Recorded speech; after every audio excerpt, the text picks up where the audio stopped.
Hello, guys. Hello and welcome. Hello and welcome back to the 343 preview show, where I am joined by Anik today. Uh, the rest of the analysts are unfortunately busy with their fantasy league teams. The reason we are not busy is because we are dead last in the league. So, RIP to us. Anyways, today we'll be discussing match day two of the quarterfinals of Euro 2020, starting with Czech Republic versus Denmark and then followed by England versus Ukraine. Coming to Czech Republic versus Denmark, both these teams were not favored to win their respective group league matches. I guess we could say that Denmark were the favorites, so that is well earned. But Czech Republic certainly outlasted Netherlands in a very thorough performance. They deployed the perfect tactics to destabilize the Netherlands team. Coming to the team, Thomas Hollesch and Thomas Soucek have been brilliant in midfield. Also, the likes of Antonin Barak and their centre backs have uh, combined very well to man mark and tactically destroy Netherlands team in the past match. Czech Republic plays very extremely high pressing physical style of football, which will be difficult for Denmark to deal with. Uh, the fullbacks have been functioning well. Vladimir Sufal has been particularly eye catching. Up front, Patrick Schick has been among the goals, so he is a player to look out for. And Lucas Masopust and Peter Sevcik have operated well down the flanks. So it will be very interesting to see how Czech Republic operate in this match. They have a very solid chance of winning because of their tactical discipline and their physical superiority in the midfield. If they are supposed to play a very tactically disciplined match, they can eke out the midfield using their physical prowess. So coming to the Denmark side, so first on goal we have Kasper Schmeichel. He has been consistent in the goal. So coming to the defense, they have line up with a three-man defense with Simon Kjær having a bit niggle in the last match, but he'll start probably in the next match along with Vestergaard. So coming to the wing backs, that is Mahale and Damsgaard. So they are also probably to start. Like the two CDMs to start are Thomas Delaney and Pierre-Emerick Højbjerg. And up front, they will start with Dolberg, Brathwaite, because as Yusuf Poulsen has been fit, like has been termed fit by some of the medias, but I don't think so. He'll start in the first team. He might come as a super sub and might cause an impact in the match. And the Denmark midfield in the last match, the performance of Damsgaard, the performance of Dolberg in the last match, also Cornelius coming as a sub, and performance of the GOAT Brathwaite in the last match has been quite impressive.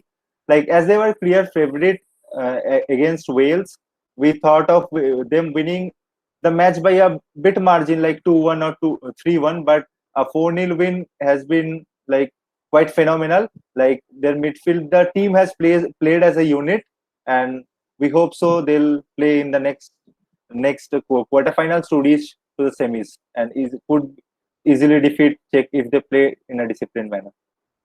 Uh, the Wales team, as we all know, has limited creative outlets. So it was always expected that they would face an uphill challenge against the Denmark team. However, the way Denmark just blew Wales out of the water was particularly impressive. Especially, uh, many of us thought that the omission of Yusuf Poulsen might be a bit of a problem for them, but Kasper Dolberg has been revolutionary. He scored twice in that match and never allowed the absence of Yusuf Poulsen to be a factor. Also, Joachim Mele has been particularly impressive. He makes those late runs into the box as the spare man and is almost always found by crosses and puts himself in positions to score. He's also racked up quite a few assists in the tournament, so he'll be a key player for them. Pierre-Emile Højbjerg was also impressive in the last match, as delineated by Anik.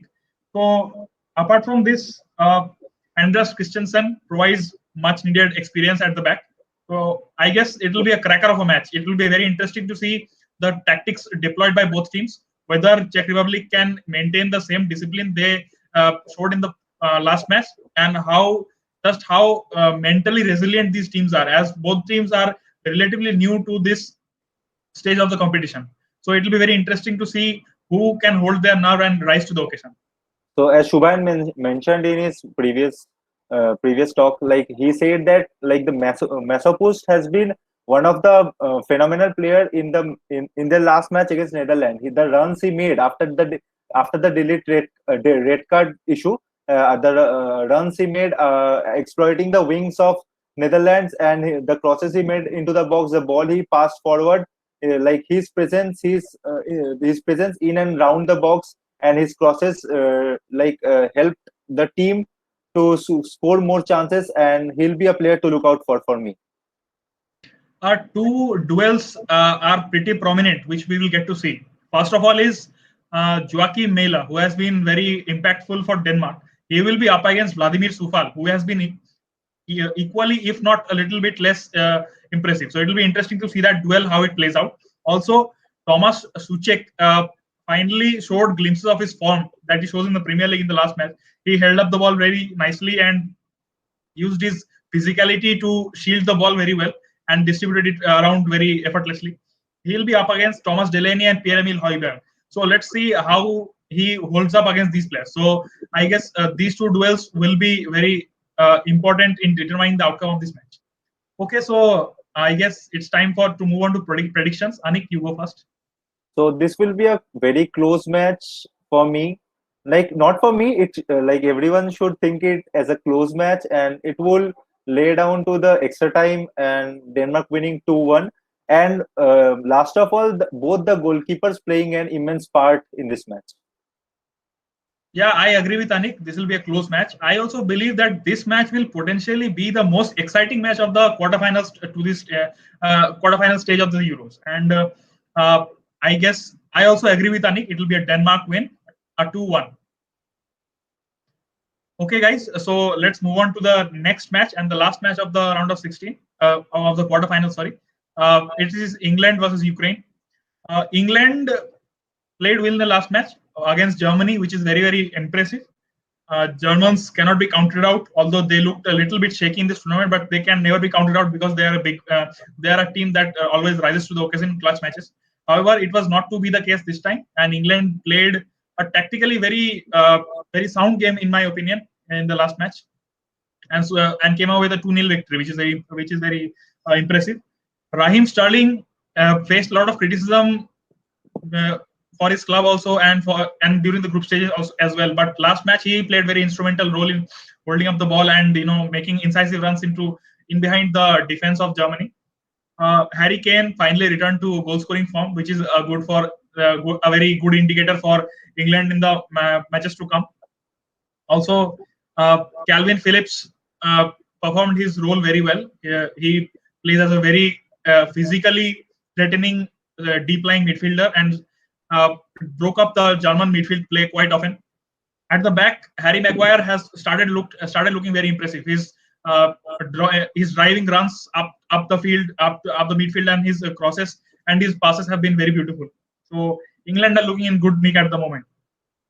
So coming to the Ukraine side, we have Bushchan on the goal. They line up with a 3-5-2 formation with Alexander Zinchenko and Sidorchuk in both the wings. They are formed by the three midfielders, Sharpenko, Stepanenko, who like out of them who are to look out for. And in the forward, they'll start with Yaremchuk, and also like Yarmolenko is uncertain to start because of a bit injury issues, and same goes with Malinovsky. So talking about Alexander Zinchenko, like he scored in the last match and he had also an assist, right? This would help him to like grow up, help him to grow up and help him to perform well in the next match. Like it will give him a mental boost first of all, because it is the first goal of it is first goal in this Euros, I think so, and it is I think it's second assist. So I think if they play well, they could put up and if they play well in the midfield and play an counter attack game against England and doesn't concede an early goal, that these three things would be the main factors for Ukraine.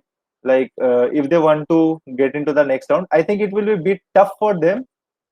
So moving on to the key battle to look out for, it will be Zinchenko versus Kyle Walker. As Shubhan, if you want to throw some light upon this. Yeah, Alexander Zinchenko is a very important creative outlet for Ukraine, and it will be up to Kyle Walker to keep him under check. If Zinchenko can win out his battles, can get behind Kyle Walker, he might create important scoring opportunities for the likes of Yaremchuk and Yarmolenko if he plays. Also, from the point of view of England, they have a very deep bench to fall back to if things don't go well. In the last match, also we saw impact substitutions from Jack Grealish and Jordan Henderson.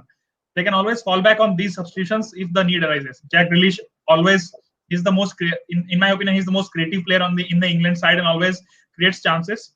Also, Jordan Henderson can be used as a box-to-box midfielder. He's a little bit more aggressive than the likes of Declan Rice, who are a bit more deep lying. So England can switch to a more aggressive approach if the need arises. Like it could be always a plan B for England if it doesn't fit into the plan A for the first 55 to 60 minutes. Like as Shubhan said, Jordan Henderson may also start in place of Declan Rice, but it isn't like that likely to start. It isn't that likely to start because, as the coach mentioned, like the only 4 players in the team are fixed. That is, if Maguire plays Maguire, Pickford, Harry Kane, Declan Rice, and other one is John Stones. Yeah, and although Ukraine certainly showed heart in the last match to eke out a win in the last minute of extra time, I believe in this match England are the firm favorites, not only because of their talent but because of their depth in the bench. So England have greater reserves to fall back to in case they concede an early lead, for example. So it will be tough for Ukraine to break this England team who like to play very defensive once they have scored. So coming on to the predictions, if we would look on, so for me it will be a easy 1-0 win for England. If they score 1 goal, they'll fall back and defend by their heart and they'll try to clinch and victory to move on to the semis. Anik doesn't expect Ukraine to score, but in the last match also we saw Thomas Muller missed a sitter because Raheem Sterling gave away the ball a little bit too cheaply. So I guess we can expect a couple of instances like that in this match also because England defense have not been known to be the most solid at times. So I guess Ukraine might score once, but England simply have too much firepower, and I guess they will find plenty of opportunities to score and will utilize at least a couple of them. So it will be 2-1 win to England. So it's also the experience. It's not only that; it's also the experience of the England team. The likes of Jordan Henderson, likes of Harry Kane, their experience they have gained in their club levels and earlier tournaments like World Cup, Euro 2016, will edge over the much younger team of Ukraine. Yeah, so that's it. That's our predictions, and that's our coverage of the quarterfinals of Euro 2020. Hope you like it. Hope you liked our previous analysis also.